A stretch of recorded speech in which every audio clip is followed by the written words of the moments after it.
Dragon's Dogma, an RPG that to some will need no introduction, and a game that has been recommended to me to cover more times than I can count, but also a title that some may not be too familiar with, as following its release in 2012, had an incredible launch in Japan, but struggled in sales in the Western markets. Now over 10 years after release, the game is seen by many to be one of the most underrated RPG experiences ever created, with fans claiming that Dragon's Dogma deserves to stand shoulder to shoulder with the massive RPGs that serve as the game's foundations, such as The Elder Scrolls and The Witcher. But what is it about this RPG that has generated such a dedicated following over the years? What is going on? What lies under the game's surface that impresses so many while seemingly being so frequently overlooked? And what could we expect to see from its soon-to-be-released sequel? Well, my friends, today we will find out, diving right into the game's world, and with the help of Beard Al and his weird pal, uncovering what makes up this hidden gem. The good, oh man, that's so epic. The bad, Al, what the fuck are you doing? And the genuinely head-scratching. I'm just at an absolute loss for words. I've got nothing. My name's MitchManix, and this is a spoiler-free look into the criminally underrated Dragon's Dogma. Dragon's Dogma opens with a prologue controlling a hero named Savan and his companion Salde in the pursuit of a dragon that gets an epic introduction just moments later, revealing himself to the pair and raining down fire, however failing to intimidate Salde it seems, who strides on giving zero fucks about the whole situation. Progressing into the ruins, we are introduced to a core mechanic of Dragon's Dogma, with Savan here summoning and recruiting a couple of companions. Companions being a special type of additional NPC party members, in the game dubbed pawns, but I will be referring to them as companions, due to me not trusting YouTube for not screwing me over saying that word over and over. These companions are a big pillar of the game, and we'll definitely get a far better look at them a little later on. Working through the ruins, we get a first look at the game's combat, while being tasked with taking down a chimera, which altogether feels very indicative of one of the developer Capcom's other properties, taking down this foe in a very Monster Hunter feeling style. Following Savan's victory, he is beckoned further into the dungeon's secrets, concluding the game's prelude. Following the introduction, we begin our journey, of course, at the character creator, with Dragon's Dogma featuring quite an in-depth character creator for a single-player RPG, especially for the time, with a wide range of body types, facial features, and hairstyles available. Well then. All in the game's slightly goofy-looking, almost cartoon-like graphic style. But we of course already have our hero for this journey, calling upon the one and only Beard Al, looking more like an ancestor of L'Oreal Diablo than the famous musician, but our hero nonetheless. Starting our adventure with an epic cutscene, where a huge dragon descends upon and begins destroying the home of our hero Al, who quick as a flash grabs a nearby weapon to show him who's boss. Which goes about as well as you would expect at this early stage, ending with the dragon actually stealing Al's heart, in an actually oddly romantic turn of events, with the tracking down and reclaiming of one's heart being the primary plotline of Dragon's Dogma's main questline. Now waking up after the dragon attack, we pick our initial class in the dagger and bow-wielding Strider, and Dragon's Dogma introduces us to a couple of Al's neighbours, who are clearly quite rightly confused as to how he is still alive, with the town's chief putting it down to a curse, and Al's lady friend running around only making this theory more convincing.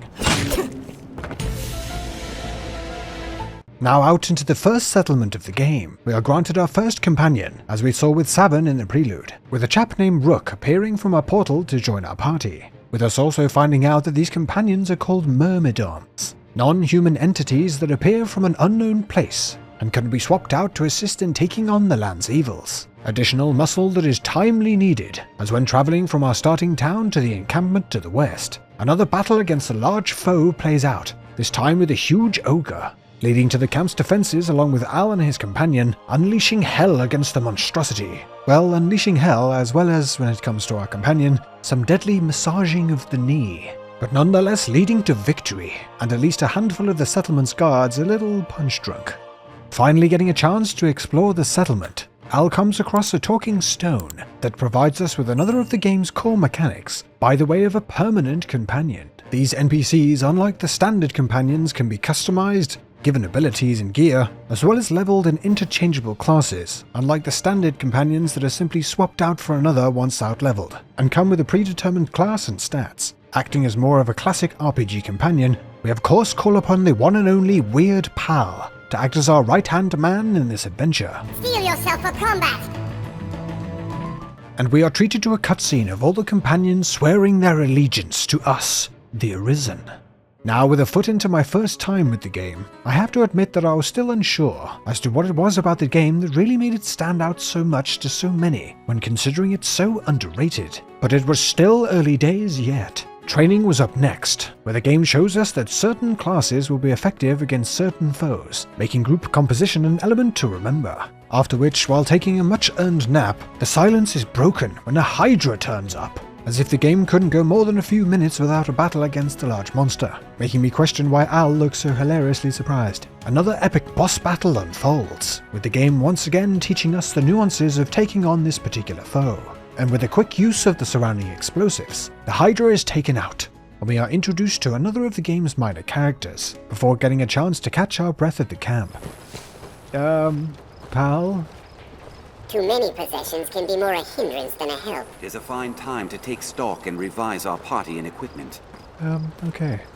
Delivering the newly acquired head of the Hydra to the Duke of the Land in the game's main town settlement, it's here where Dragon's Dogma opens up, with in addition to the main plotline a number of side quests becoming available, directly from NPCs wandering around, as well as with the game's notice boards. Side quests range from kill and escort quests for items and to increase reputation with some of the world's NPCs, to more story-based quests helping out the locals. Do I want to know what's going on over there?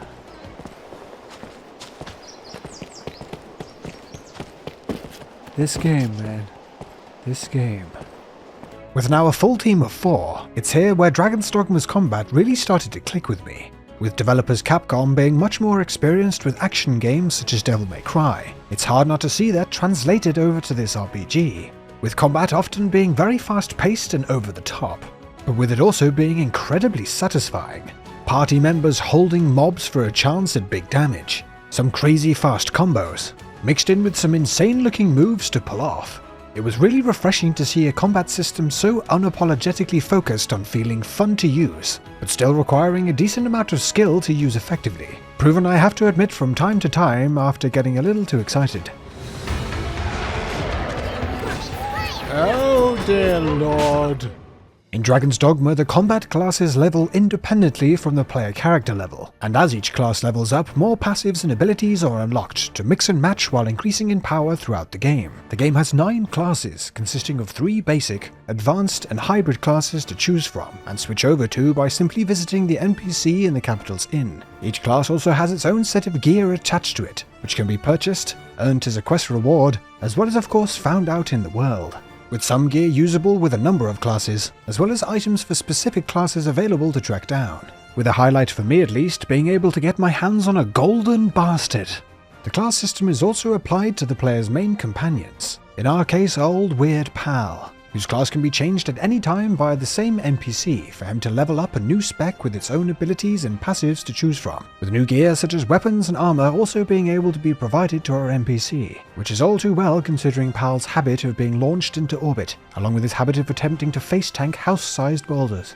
It is in the main town that we also get a look at the hub for the companion system. Initially confused as to why a companion system would literally have its own guild hall, I was quickly made aware of just how deep this system goes. For example, Dragon's Dogma was in fact populating my game with other players' companions this whole time, fully customized and at various levels, ready to be recruited if so desired. And yes, I was turned on to this by bumping into NPCs that even for Capcom would have been oddball and slightly risque characters, such as a mighty tank the size of a fire hydrant, as well as this lovely lady. The Companion Guild, along with a number of player companions, also contains one of the land's rift stones, large giant rocks that we saw earlier that transports the player to the Rift, the home of these so-called Miradoms, and a place where a player can essentially shop for additional party members, using the search function to search for the perfect addition to the party, as well as being able to swap out any that are already equipped. The game even lets you leave a note and an item for the player who created the companion when dismissing them,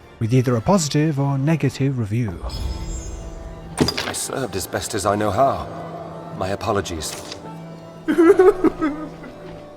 Advancing further through the game while getting a chance to try out another class in the form of a spell-slinging mage, frequently we were tasked with taking trips across the land to seek out quest objectives. Dragon's Dogma uses an interesting fast travel system in the form of its ferry stones, items that once used allows the players to travel to only a handful of predefined locations, with a small amount of port crystals also available to place down custom locations for the ferry stones to work with also. This quite scaled down fast travel system, I have to admit, did have the odd moment where it got on my nerves, not really knowing where the best place to put the crystals for custom waypoints without knowing any prior knowledge of the game, not knowing if I'll need to come back to a location or not, and most of the time, like the magnum ammo in survival horror games, just holding on to them until the end, like an idiot. But what this did do was put more of a focus on travelling by foot, and in Dragon's Dogma, let's just say that travelling by foot was initially far more exciting and eventful than I was anticipating.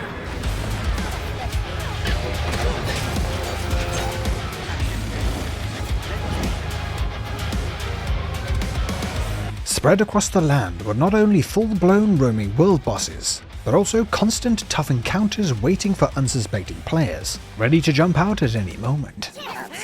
Oh, Jesus Christ, what the flying fuck was that? Griffins, dragons, and cyclops enemies can ambush travelling players, and when coupled with some of the packs of mobs and the increase in difficulty when night falls, the game does not mess around when it comes to testing the player's understanding of their class and group composition. Safe to say, trying to wander through the night to a settlement quickly turns into a gauntlet, battling through enemies lurking in the darkness, leading to seeing the flickering light of a friendly settlement providing a wave of relief. The save system is not without its drawbacks, however, as since the player can be ambushed while travelling, and with this of course locking out the ability to manually save, lead to one defeat being kicked back to the game's last autosave, which is quite the tricycle ballbag when that autosave was 20 minutes travel time back at the settlement we set out from. Oh God! Leave it to me, Master. Oh, shut up, pal. Working through both the game's main plotline, as well as taking time to take on side quests from time to time, I can say that a gripping plot or a cast of memorable characters is not exactly Dragon's Dogma's strong suit, and without spoiling anything, overall feels quite generic, but with enough there to frame the game's world and the player's role within it, whilst on occasion swerving pretty close to the games that most likely served as this game's inspiration. I am the Dragon Forged. Right. Characters in Dragon's Dogma again feel quite bland, with only a couple really getting anywhere close to memorable, with some being memorable but for the wrong reasons, such as here with a goblin leader's epic failure at a dramatic exit. You like? The end is nigh!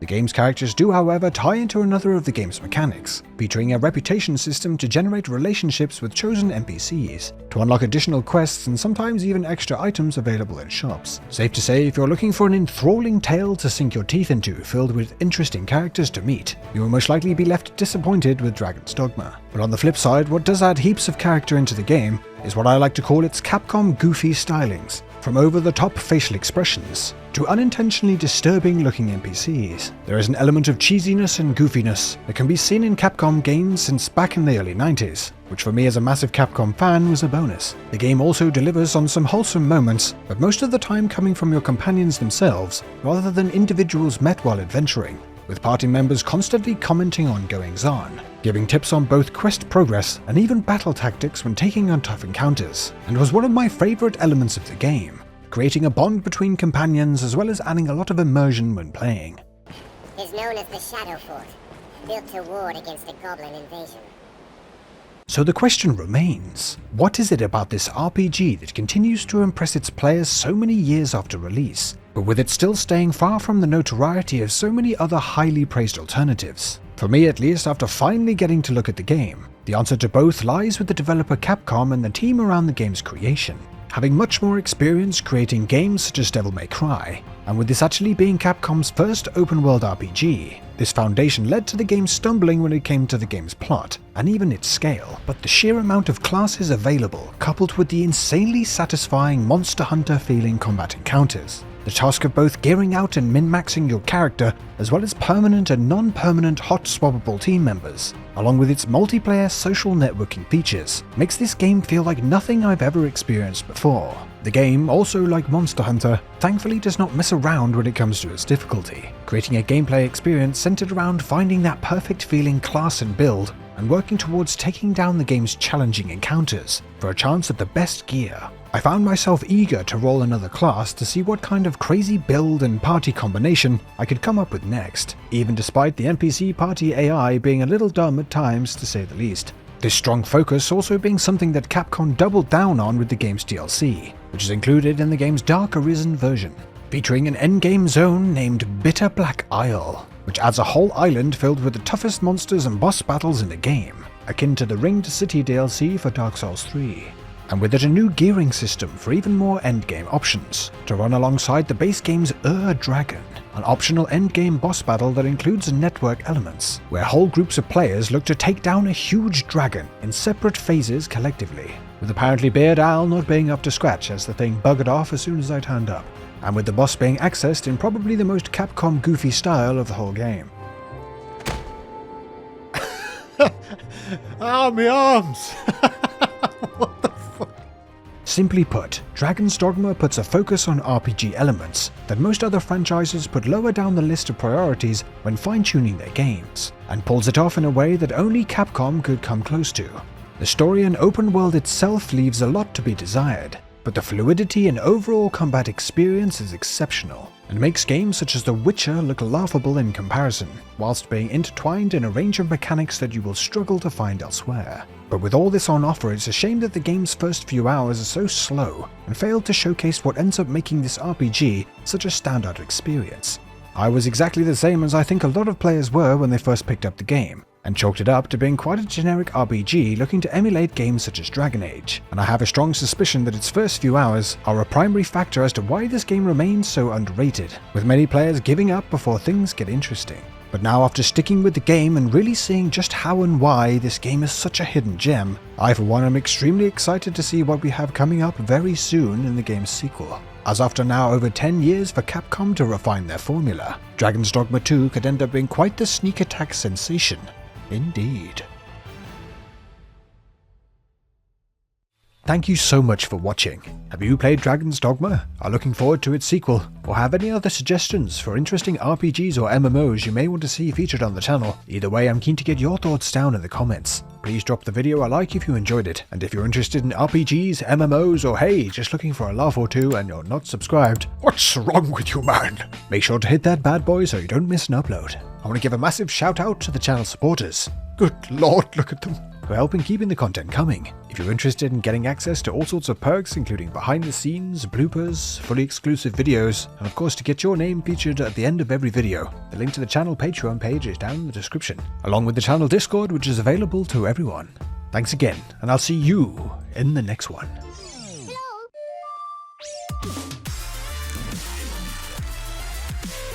Shit! Jesus, calm down! Oh dear lord, what have I done? Standing upon his steed like a Segne, the former being mostly due to his reputation of being slightly less than accurate with his spells for unknown reasons.